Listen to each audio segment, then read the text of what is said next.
வாகர்த்தா விவசம்ருத்தௌ வாகர்த்தா பதிபக்தயே ஜகதப்பிதனௌ வந்தே பார்வதி பரமேஸ்வரௌ. எல்லாமல்ல அம்மையப்பனாக விளங்கக்கூடிய மீனாட்சி அம்பிகா சமேத சொக்கநாத பெருமானுடைய திருவடிகளை வழங்கி, பர்வதவர்தனி அம்பாசமேத ராமேஸ்வர ராமநாத பெருமானுடைய திருவடிகளையும் என்னுடைய குருநாதரையும் இந்த நாயடியின் கனவிலும் நிலவிலும் நித்தம் நித்தம் பூஜை செய்யக்கூடிய என்னுடைய உபாசனை தேவதை அன்னை வாராகி அம்பாளுடைய மலரடிகளையும் பணிந்து, உலகம் முழுவதும் வாழக்கூடிய என் அன்பு பக்தர்களே, தமிழ் புத்தாண்டு நல்வாழ்த்துக்கள். தமிழ் புத்தாண்டு பொதுவா இந்த ராசி பலன் சொல்லும் போது கிரகத்தை அடிப்படையாக கொண்டு சொல்றோம். எல்லாருக்குமே தெரிஞ்சது ஆதித்யாதி நவகிரகங்களை அடிப்படையாக கொண்டு நாம சொல்றோம். இந்த பிரபஞ்சம் முழுவதும் நவகிரகத்துடைய அசைவுகளுக்கு ஏற்பத்தான் அந்த பஞ்சபூதங்கள் நிலம், நீர், நெருப்பு, மழை பெய்யறது, வெயில் அடிக்கிறது, அதிகமாக வெயில் இருக்கிறது, எல்லாமே சொல்றோம். இது எல்லாமே தமிழ் புத்தாண்டை அடிப்படையாக கொண்டது. சித்ரா, வைகாசி, ஆனி அப்படி. அப்போ இங்கிலீஷ் வருஷம், இங்கிலீஷ் காலண்டர்ங்கிறது உலக பொதுமுறை. ஆனா நம்ம பூமிக்கு எது ஒத்துக்கிறோம், நம்ம வாழ்கின்ற பூமிக்கு எந்த மண்ணுக்கு எது சாத்தியப்படும், எது நடக்கும் அப்படிங்கிறத அந்த கோள்களை எல்லாம் கணிச்சு தான் இந்த தமிழ் புத்தாண்டை வச்சிருக்கிறாங்க. தமிழ் புத்தாண்டு 60 வருஷம். அதில் பிறக்கக்கூடிய புதுசாக வரக்கூடிய தமிழ் புத்தாண்டுக்கு விஸ்வாவசு வருடம்னு பேரு.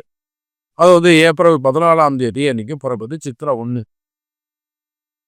இந்த சித்திரை 1 புதிய வருஷத்துல எப்பொழுதும் இல்லாததை விட பல வருஷங்களுக்கு பிறகு இந்த விஸ்வாவசு வருடம்னு சொல்லக்கூடிய தமிழ் வருடத்துல 3 பெயர்ச்சிகள் வருகின்றன. இந்த மார்ச் 29ஆம் தேதி ஒரு சனி பெயர்ச்சி வருது திருக்கணித பிரகாரம். அது இந்த குரோதி வருஷத்துல போயிடுது. ஆனால் பிறக்கக்கூடிய தமிழ் புத்தாண்டு விஸ்வாவசு வருடத்துல திருநள்ளாறு சனி பெயர்ச்சி, வாக்கியப்படி சனி பெயர்ச்சி டிசம்பர் மாசத்துல வருது, கார்த்திகை மாசத்துல வருது. அதே போல ராகு கேது பெயர்ச்சி, குரு பெயர்ச்சி, 3 பெயர்ச்சிகளை உள்ளடக்கிய தமிழ் புத்தாண்டு ராசி பலன்களை நம்ம இப்ப பார்க்க இருக்கோம். பொதுவாகவே இந்த 3 கிரகங்களும் இந்த 3 பயிற்சியும் ரொம்ப ரொம்ப வாழ்க்கையில முக்கியம். ஏன்னா சனி பயிற்சி முக்கியம். சனி பயிற்சியை பொறுத்தவரையிலும் யாரா இருக்கலாம், கும்பத்துக்கு பாத சனியா இருக்கு, அதே போல மீனத்துக்கு ஜென்ம சனி, மேஷத்துக்கு சனி ஆரம்பம், கடகத்துக்கு அஷ்டம சனி முடிஞ்சிருது, ஆனா சிம்மத்துக்கு அஷ்டம சனி ஆரம்பம், அதே போல கன்னிக்கு கண்டக சனி ஆரம்பம், விருச்சகம் ரிலீஸ் ஆயிட்டாங்க, தனுசுக்கு அர்த்தாஷ்டம சனி ஆரம்பம். அதோடு மட்டுமல்ல, சனியுடைய பார்வை படுகின்ற இடம் ரிஷபத்துக்கு சனி பார்க்க போறாரு, அதே போல கன்னிய சனி பார்க்க போறாரு, தனுச சனி பார்க்க போறாரு. அப்ப இந்த 3, 7, 10 இந்த கிரகங்கள் எல்லாம் சனி பார்க்கறது. அந்த சனி ஆரம்பம் ஒரு சிலருக்கு முடியுது. இன்னொரு பக்கம் ராகு கேது பயிற்சி, அதை பார்த்தீங்கன்னாக்கா மீனத்துல இருந்து ராகு பகவான் கும்பத்துக்கும் இந்த பக்கம் கன்னியில இருந்து சிம்மத்துக்கும் போக போறார். அதே போல குரு பகவான் மிதுனத்துல இருக்க போறார். அப்ப இந்த 3 கிரகங்களையும் உள்ளடக்கியது தான் இந்த தமிழ் புத்தாண்டு பயிற்சி ராசி பலன். நிறைய மாற்றங்கள், அரசியல் மாற்றங்கள், அரசியல்ல அரசாங்க சனி ராகு தொடர்பு இருக்கின்ற காரணத்தினால் நிறைய அன்பர்கள், குறிப்பா பெரிய தொழில் செய்யக்கூடியவர்கள், உத்தியோகம் செய்யக்கூடியவர்கள், அரசியல் துறை சார்ந்தவர்கள், அரசியலில் ஈடுபட்டு இருக்கக்கூடியவர்கள் மிகுந்த எச்சரிக்கையோடு கவனத்தோடு நடந்து கொள்ள வேண்டும். வெளியே பேசுறோம், கம்பீரமா நடந்துக்கிறோம், அதெல்லாம் என்ன வரும் அப்படிங்கிறத பார்த்துக்கிறோம். எல்லாமே தைரியம் இருக்கு, அதிகாரம் இருக்கு, வீரம் இருக்கு, எல்லாமே ஓகே தான். ஆனால் அதையும் தாண்டி கிரகம் ஜெயிக்கும், கிரகம் வேலை செய்யுங்கிறத நீங்க மறந்துடக்கூடாது.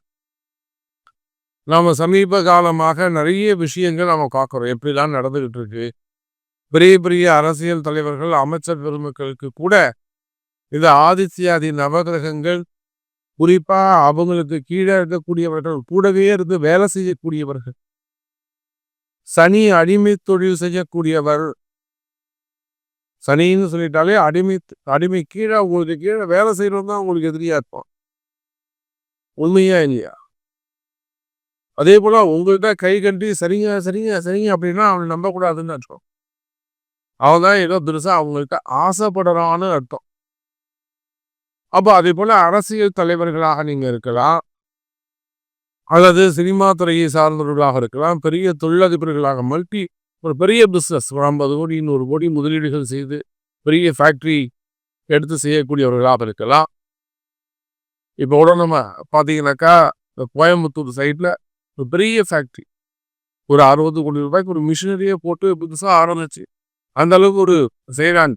ஆனால் நல்லா போயிட்டு இருந்த கம்பெனி ஒரு 300 பேர் வேலை செய்கிறாங்க, ஒரு குடும்பம், மேக்சிமம் எல்லாமே மிஷினரி. ஆனால் என்ன கண்ணுப்பட்டதோ தெரியல, என்ன பிரச்சனையோ தெரியல, அப்படியே பிஸ்னஸ் குறைஞ்சு போச்சு. அந்த மாதிரி கம்பெனிலாம் ஒரு மாதம் இன்கம் குறைஞ்சாலே பல கோடி ரூபாய் நஷ்டம் வந்துடும். அப்போ இதெல்லாம் கிரக மாற்றத்தை குறிக்கிறது. ஒரு இடதோஷம், அது ஒரு பூமி தோஷம் பட்டிருக்கலாம், இடதோஷமாக இருக்கலாம், அல்லது ஒரு விவசாய நிலமாக இருக்கலாம், தோப்பாக இருக்கலாம், தென்னந்தோப்புகளாக இருக்கலாம், காடாக இருக்கலாம், விவசாய நிலமாக இருக்கலாம். அதே போல செய்தொழில் எந்த கம்பெனியாக இருந்தாலும், எந்த ஃபேக்டரியாக இருந்தாலும் சரிதான், ஜிப்காட் நிறுவனங்கள், தொழிற்சாலைகள், சின்ன சின்ன கம்பெனிகள், மேனுஃபேக்சரிங் யூனிட்ஸ். அப்போ ஒரு அபரிமிதமான வளர்ச்சி இருந்துகிட்டே இருக்கும். திடீர்னு பார்த்தீங்கன்னா டவுன்ல போயிட்டு தாங்கவே முடியாது. அதனால வரக்கூடிய பிரச்சனைகள். அப்போ இந்த மாதிரியான ட்ரபுள்ஸ் எல்லாம் இந்த புதிய தமிழ் புத்தாண்டு வருஷத்துல அதெல்லாம் குறைய போகுதுன்னு அர்த்தம்.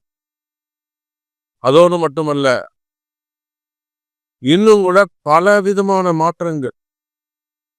ஏதாவது பணம் காசு கொடுத்து ஏமாந்து இருப்பீர்களே ஆனால் முதலீடு செய்து அதெல்லாம் கூட மாறக்கூடிய வாய்ப்புகள் ஏற்பட போகுது. இப்படி நிறைய சப்ஜெக்ட் சொல்லிட்டே போகலாம். ஃபர்ஸ்ட் ஜென்ரலான ஓப்பனிங் மட்டும் தான் நான் கொடுத்துருக்கிறேன். உங்க ராசிக்கு இந்த தமிழ் புத்தாண்டு என்ன சொல்லுதுன்னு பார்த்துடலாம். தனித்தனியா பார்க்கலாம் பாருங்க. அன்பார்ந்த ரிஷப ராசி நேயர், தமிழ் புத்தாண்டு ரிஷபராசியை பொறுத்தவரையில நிறைய நன்மைகள் நடக்க போகுது. இப்போ மேஷ ராசிக்கு சொன்னோம், கொஞ்சம் கவனமா இருங்க, எச்சரிக்கையாக இருங்க அப்படின்லாம் மேஷத்துக்கு சொன்னோம். ஏன்னா சரீராக்கு தொடர்பு வருது, அதெல்லாம் சொன்னோம். ஆனா உண்மையிலேயே ரிஷபராசிக்கு நல்ல காலம், நல்ல நேரம் பிறக்கின்றது. காரணம் என்னன்னு கேட்டீங்கன்னாக்கா, ரிஷபராசி நேயர்களே 2 விஷயம். முதல்ல உங்க ராசியை விட்டு ஜென்ம குரு விலகுகிறார். எல்லாம் சொல்லுவாங்க குரு ரிஷபத்துல இருக்கும்போது ஜென்மத்துல இருந்தா சிறப்பு. ஆனா உண்மை அது இல்லைங்க. குரு இருந்தாருனாக்கா லக்னமோ ராசியோ அவர் இருக்கும் இடம் பார்க்க முடியாது, அவரால் சுத்தபத்தமா வச்சுக்க முடியாது அவரால். அவ குரு விலக்கினாதான், குரு வெளியில போனான்னா நிச்சயமா ரிஷபராசிக்கு அது ஒரு அற்புதமான ஒரு நல்ல சான்ஸ், நல்ல வாய்ப்பு, நல்ல நேரத்தின் துவக்கம். இன்னொரு பக்கம் ராகு கீழே இறங்கிறார். ராகு இப்ப ரிஷபத்தை பார்த்ததுனாலதான் ஏகப்பட்ட லாஸ். கொஞ்சம் கொஞ்சமான நஷ்டம் கிடையாது இந்த ரிஷபராசி அற்பர்களுக்கு, நிறைய நஷ்டம். ஒரு 40 கோடி 50 கோடி இழந்தவங்களா இருக்காங்க.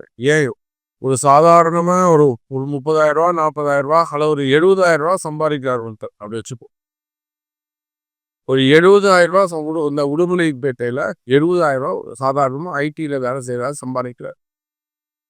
50 லட்சம் ரூபாய் ஆன்லைன்ல இழந்திருக்கிறார். ரம்மியில எவ்வளவுங்க? 50 லட்சம் ரூபாய் இழந்திருக்கிறார், கடன் பட்டு இருக்கிறார்.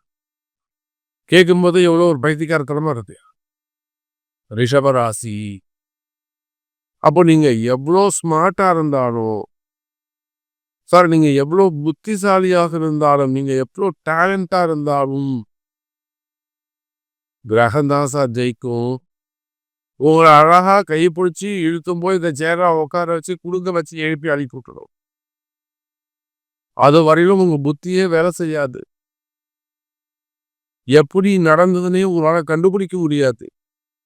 10 நாள் கழிச்சு யோசிப்பீங்க, ஆனா நம்ம இப்படி தப்பு பண்ணிட்டோம், புட்டாத்தனம் பண்ணிட்டோமே. இதை போல ரிஷபராசி என்பர்கள் எத்தனை நண்பர்கள் ஷேர் மார்க்கெட்ல போட்டு மாட்டிக்கிட்டு இருக்காங்க தெரியுமா? ஷேர் மார்க்கெட்ல பொம்பளை பசங்க இந்த ஸ்டாக் மார்க்கெட்ல போட்டு சாமி சாமி ஸ்டாக் மார்க்கெட்ல போட்டு உட்காந்துருக்காங்க.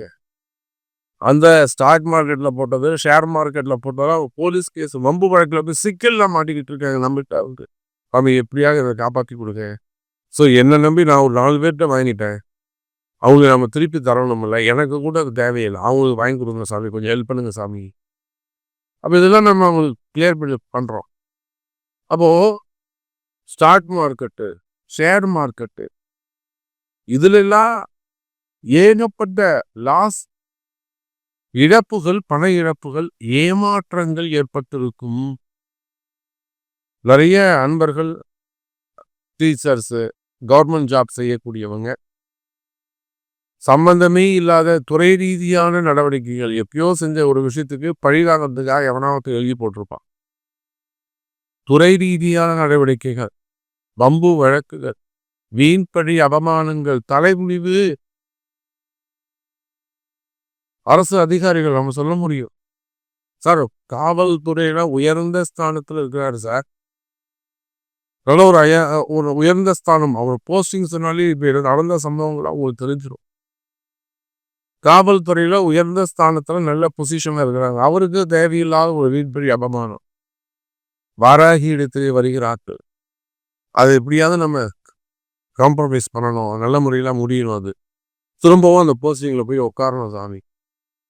அப்போ யாராக இருந்தாலும் ரிஷபராசி அப்படின்னு சொல்லிட்டா காலம்தான் உங்களை வழிநடத்தும். இதுக்கு ஒன்றும் யாரும் விதிவிலக்கு அல்ல. அப்ப அந்த மாதிரி எல்லாம் மீன்பிழை அவமானங்கள், தலைகுனிவு, செய்யாத குற்றங்களுக்கான தண்டனை, பண இழப்புகள், ஏமாற்றம் இவையெல்லாம் இருக்குமே. ஆனால் கவலை வேண்டாம் ரிஷபராசி அன்பர்களே, இவை எல்லாமே மாறும், நல்லது நடக்கும். அதோட கூட இல்லாம செய்தொழில நல்ல முன்னேற்றம் இருக்கும், உங்களுடைய வருமானம் பெருகும். உலகம் முழுவதும் நீங்க எங்க இருந்தாலும் சரிதான், நீங்க எனி பிசினஸ், எந்த தொழில் செய்பவராக இருந்தாலும் சரிதான், பெரிய பெரிய நிறுவனங்களாக இருக்கலாம், ஃபேக்டரிஸாக இருக்கலாம், பெரிய கம்பெனிகளாக இருக்கலாம். 6 மாசமா கம்பெனியை ஓடல சாமி, 7 மாசமா கம்பெனியை ஓடலை, அல்லது நிறைய பெருத்த நஷ்டம், அன்னைக்கெல்லாம் ஒரு 30 கோடி ரூபாய்க்கு கடன் சொல்றேன். அதே போல பெரிய குடும்ப பிரச்சனைகள், அப்பா அம்மா, ஒரு அரசியல் குடும்பம், மகனை வெறுத்து வெளியில் தர்றாங்க, தம்பியை கூட வச்சுக்கிறாங்க, சொத்து பிரிக்கிறதா வரக்கூடிய ப்ராப்ளம், ஒரே வீட்டில் 2 பசங்க, ஒருத்தர் மேல ஒரு கண்ணில் சுண்ணாம்பும் ஒரு கண்ணில் வெள்ளம், இதெல்லாம் கிரகம்தான் காரணம். ஏன் அப்பா அம்மா போய் அந்த வேறுபாடு பார்க்க போறாங்க? உங்க ஜாதகம் சரியில்லை. அதே போல வேலை செய்யற இடத்துல, தொழில் செய்யற இடத்துல இருக்கக்கூடிய பாகுபாடுகள், ஒன்னா வேலை செய்யற அவங்களெல்லாம் சப்போர்ட் பண்றாங்க, எங்களுக்கு சப்போர்ட் கிடைக்கல, இந்த மாதிரியான பாகுபாடுகள் இருக்குமே. ஆனால் மாமியார், மாமனார், நாத்தனார், ஃபேமிலியா இருக்கலாம், குடும்ப பிரச்சனைகளாக இருக்கலாம், கணவன் மனைவியாக இருக்கலாம், பெற்றோர்களாக இருக்கலாம், பிள்ளைகளாக இருக்கலாம், வேலை செய்கிற இடத்துல வரக்கூடிய பிரச்சனைகளாக இருக்கலாம், தொழில் செய்யக்கூடிய இடங்கள்ல வரக்கூடிய பிரச்சனைகளாக இருக்கலாம்.